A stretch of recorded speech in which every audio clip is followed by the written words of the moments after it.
Hello everyone, এই ভিডিওতে আমরা দেখব যে কিভাবে আমরা ইউজারকে রেজিস্টার করি। তো ইউজারকে রেজিস্টার করার জন্য আমরা একটা এন্ডপয়েন্ট ক্রিয়েট করেছি, ইউজার স্ল্যাশ রেজিস্টার এন্ডপয়েন্ট। তো আমাদের কাছে একটা ইউজার কন্ট্রোলার রয়েছে। ইউজার কন্ট্রোলারে আমরা কি করছি, প্রথমে আমরা ইউজারের ইনপুটটা দেখে নেব যে এই এপিআইতে আমরা ইউজারের কাছ থেকে name, email, password, gender and time zone expect করছি। তো একবার ইউজার ডিটিও থেকে ইনফরমেশনগুলো আমরা ডাইরেক্টলি রেজিস্টার ইউজারে সেন্ড করে দিচ্ছি। রেজিস্টার ইউজার একবার রেজিস্টার হয়ে যাওয়ার পর যে রেজাল্টটা আমরা পাচ্ছি সেটা হচ্ছে একটা নতুন ইউজার। তো সেই নতুন ইউজারের ইউজার আইডিকে নিয়ে আমরা একটা গেট কল করছি, যাতে ইউজারের যে ডিটেলসগুলো আছে সেগুলো আমরা প্রোভাইড করতে পারি রেসপন্স হিসাবে। তো ইউজার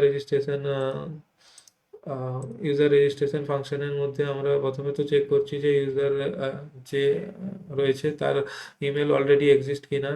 ইউজার কালেকশনে ইমেল হচ্ছে একটা ইউনিক ফিল্ড। তো যদি ইমেল অলরেডি এক্সিস্ট হয়ে থাকে তাহলে একটা মেসেজ এক্সেপশন আমরা থ্রো করছি। আদারওয়াইজ ইউজার যে পাসওয়ার্ড সেন্ড করেছে সেই পাসওয়ার্ডের একটা হ্যাশ ক্রিয়েট করা হচ্ছে। সো SHA-256 একটা ক্রিপ্টোগ্রাফিক মেথড ইউজ করা হলো আমাদের পাসওয়ার্ড হ্যাশ ক্রিয়েট করার জন্য। একবার পাসওয়ার্ড হ্যাশ ক্রিয়েট হয়ে যায়, তারপর আমরা ইউজার ক্রিয়েট করে সেটাকে আমরা ডেটাবেসে ইনসার্ট করছি।